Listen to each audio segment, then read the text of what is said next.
Chapter 11. My sword takes you to Funkytown. Back when I was a regular mortal kid, I didn't know much about combat. I had some murky ideas that armies would line up, blow trumpets, and then march forward to kill one another in an orderly fashion. If I thought about Viking combat at all, I would envision some dude yelling, "Shield wall!" and a bunch of hairy blonde guys calmly forming ranks and merging their shields into some cool geometric pattern like a polyhedron or a Power Ranger Megazord. Actual battle was nothing like that. At least not any version that I'd ever been in. It was more like a cross between interpretive dance, lucha libre wrestling, and a daytime talk show fight. The 9 sea giantesses fell upon us with a collective howl of glee. My friends were ready. Mallory Keene flipped onto grasping Wave's back and plunged her knives into the giantess's shoulders. Halfborn Gunderson dual-wielded mead goblets, slamming Heffling in the face and Oon in the gut. TJ lost valuable time trying to load his rifle. Before he could fire, the lovely Himinglevia turned into a tidal wave and washed him across the hall. Hearthstone threw a runestone that I hadn't seen before. It hit Biglia with a bright flash, liquefying her into an angry puddle. Sam's spear of light slammed into her hand. She flew upward just beyond reach and began blasting giantesses with arcs of pure Valkyrie radiance. Meanwhile, Blitzen hopped around the chaos, distracting the 9 sisters with blistering fashion critiques like, "Your hem is too high. You got a run in your stocking. That scarf does not go with your dress." Kolga and Blod lunged at me from either side. I valiantly slipped under the table and tried to crawl away, but Blod grabbed me by the leg and pulled me out. "Oh no," she snarled, her teeth dripping red. "I'm gonna rip your soul from your body, Magnus Chase." Then a silverback mountain gorilla crashed into her, knocked her to the floor, and ripped her face off. That sounds gross. Actually, when the gorilla swiped Blod's face, the giantess's whole head simply dissolved into salt water, soaking the kelp carpet.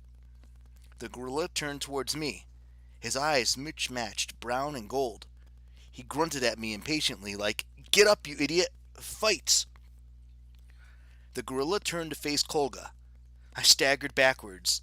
Magic explosions, beams of light, axes, swords, and bad fashion insults flew everywhere, answered by blasts of salt water, shards of ice, and globs of blood-tinted gelatin. My gut told me that the giantesses would be much more powerful if they combined forces, like they had when they sank our ship. We were only alive so far because each of the sisters was intent on killing her own target. We had succeeded at being just that individually annoying. If the 9 giantesses started singing their weird music again, working together as a team, we would be done for. Even fighting them separately, we were in trouble. Every time a giantess got vaporized or reduced to a puddle, she quickly reformed. We were outnumbered 9 to 8.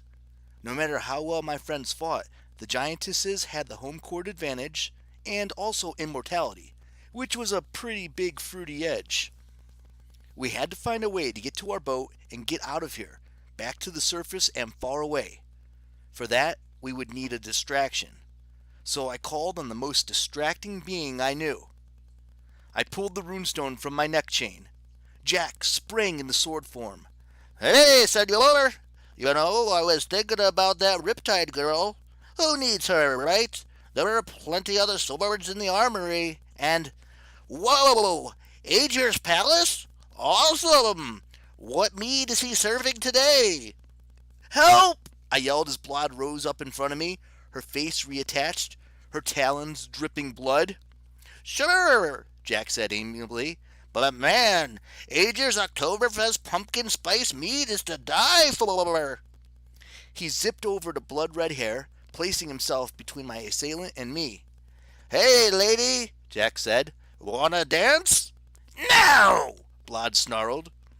She tried to get around him, but Jack was nimble. Yes, and quick. Though I'd never seen him jump over candlesticks. He swerved to the side, presenting his edge to the giantess and singing, Funkytown!